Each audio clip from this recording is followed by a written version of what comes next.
Amy Marcos ay makaisa na siya dito sa iniendorso ni VP Sara na black ad para sa kanya. Ito yung sikat ngayon, viral na kulay itim advertisement nila ni VP Sara. Ngayon merong magaling dito na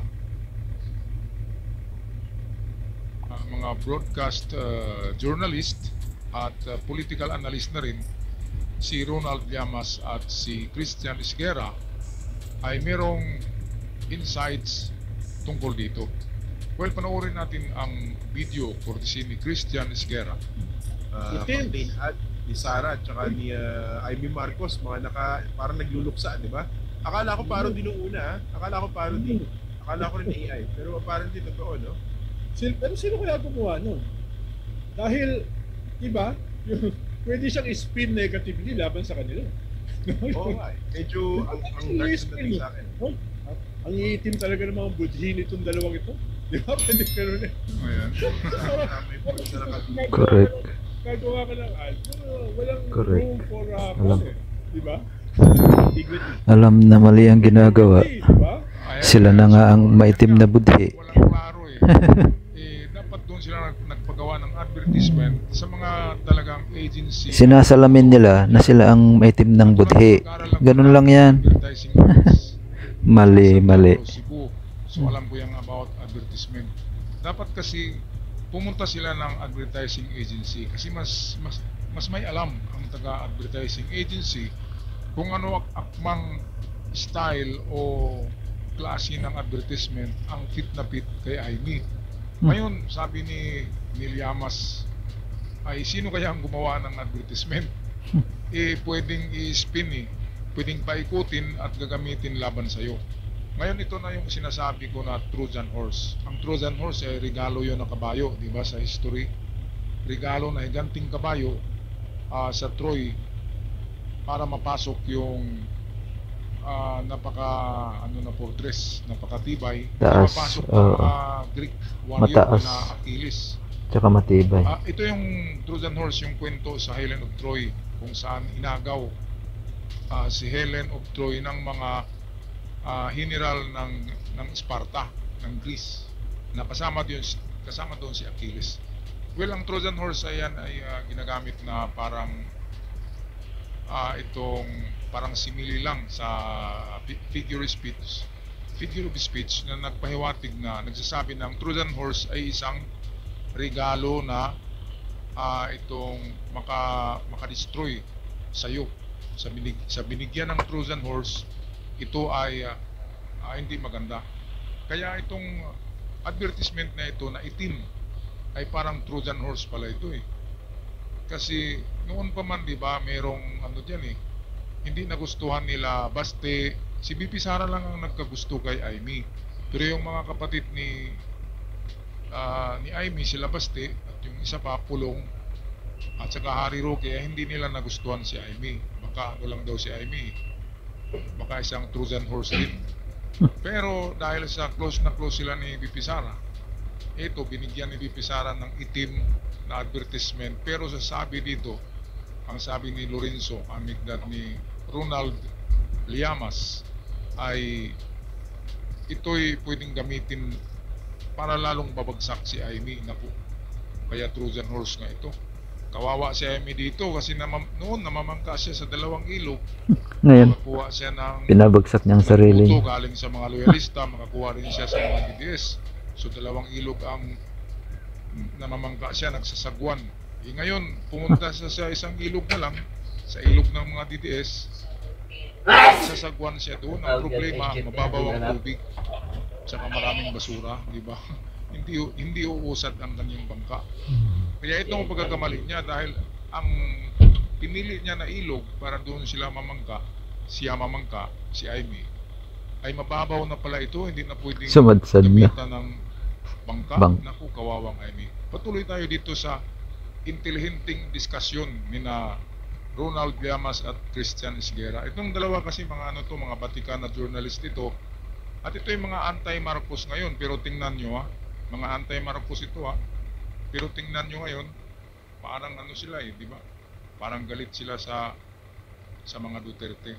Parang ayaw nila, di ba? Kaya kung papiliin tayo ngayon, Marcos o Duterte, saan ka ba pupunta, di ba? Kailangan mamili ka. Kaya sa Marcos na lang, kung ikaw ay anti-Marcos noon, pero Marcos versus Duterte, wag na. Marcos na lang kaysa pipiliin mo yung Duterte.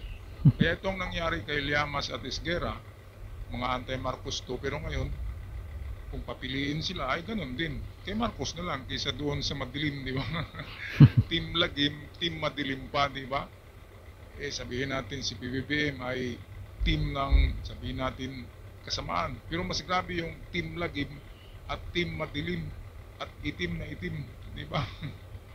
Grabe. Ito, patuloy tayo. Equivocation. Dapat malinaw na positibo lang para sa'yo. Itong ad na ito, pwedeng gamitin laban sa inyo. Tama. Oo nga. Itim. Pero yun nga. Itim ng mga budhinyo. Itim. Mga level eh. Sobra pa sa itim. Walang kadiliman. Kadiliman talaga.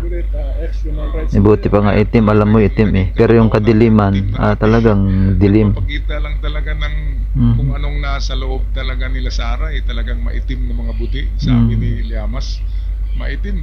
Talagang maitim ng mga buti ito. Kadiliman. Walang sabi na, daw, politics, sinabi rin niya, politics is sedition, katulad ni Toby Chanko. Di ba? Sabi. Parang napaka-original eh, yung statement. Parang napaka-original. Ikaw ba bumilib ka na sinabi yun ni Harry Roque at sinabi ni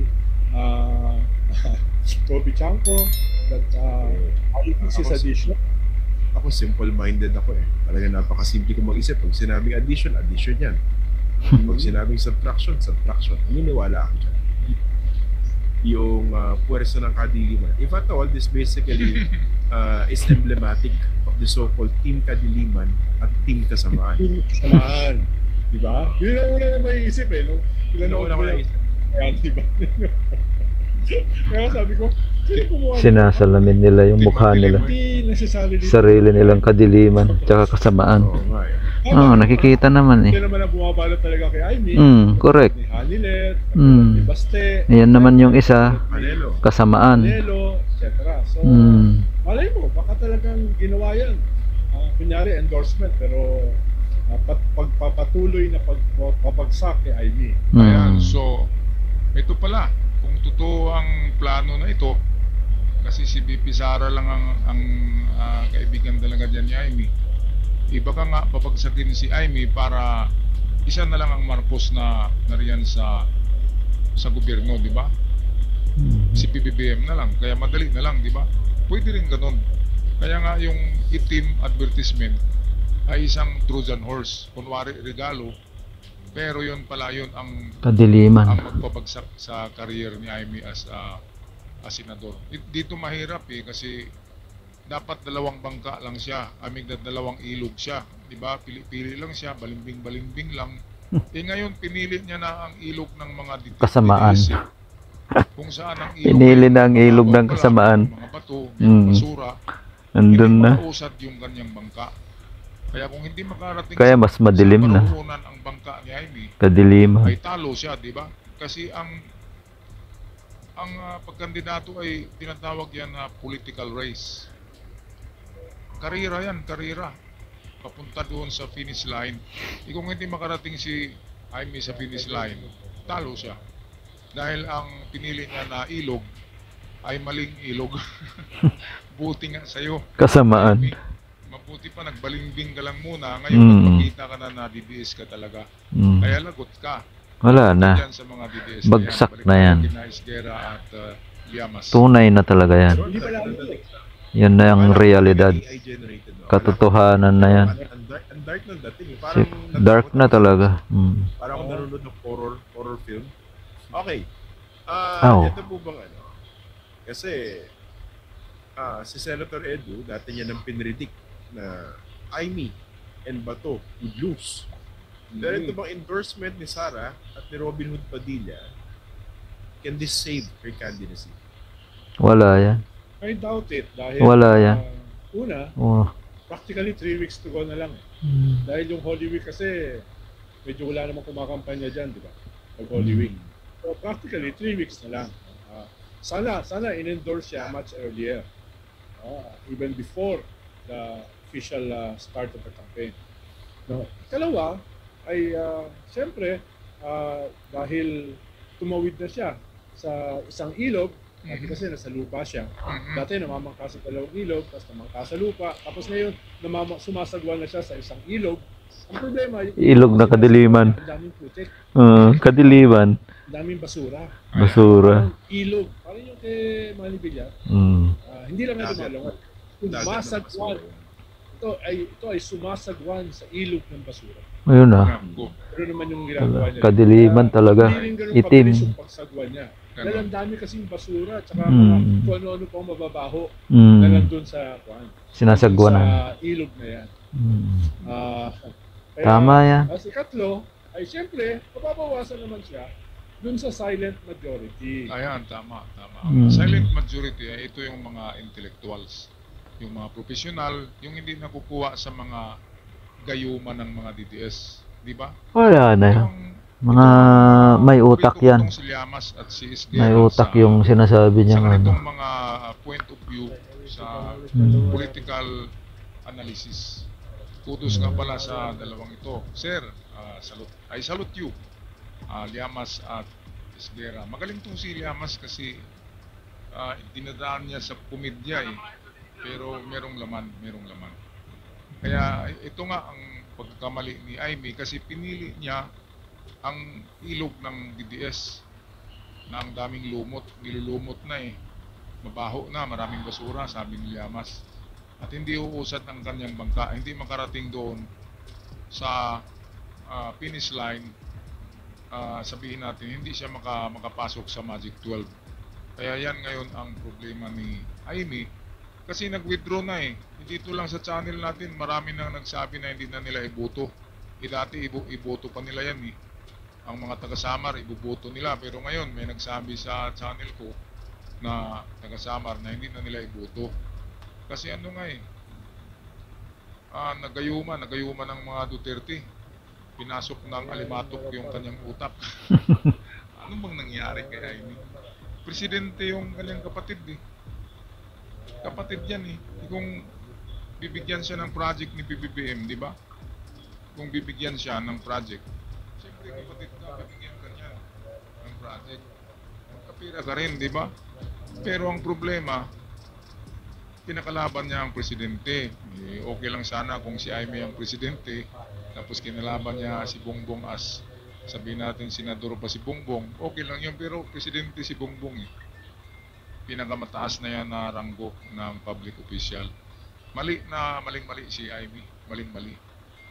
Kapatid mo yan Sa panahon ng krisis, ng problema, ang kapatid talaga tutulong sa kapatid. Yan ang katotohanan yan. The blood is always thicker than water. Yan ang kasabihan. Okay, tapusin natin ang video. Ayaw naman sa mga Duterte. So, lalo na, posible, mismo doon sa base niya sa Ilocos. No? Dahil, siyempre, si Amy na mismo nagsabi, pinagalitan daw siya ng mga matatanda na Ilocano, ba't mo inaaway ang kapatid mo? Ayan, so yan nga.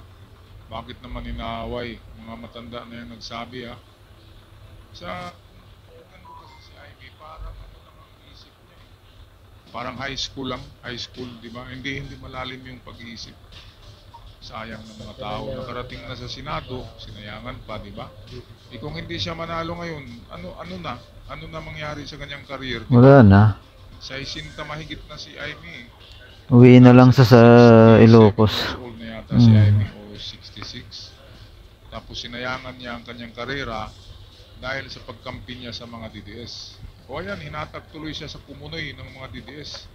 Kasi ang mga DDS, papunta na yan doon sa bubulusok na yan doon papunta Kadiliman. sa Mabao na yan sa putik na napakalagkit. Kumunoy nga Kumunoy. Tapos itong si Amy ay sumama. Sumama. O sige, goodbye. Bye-bye Ma'am Amy. O ayan, mangyari sa'yo.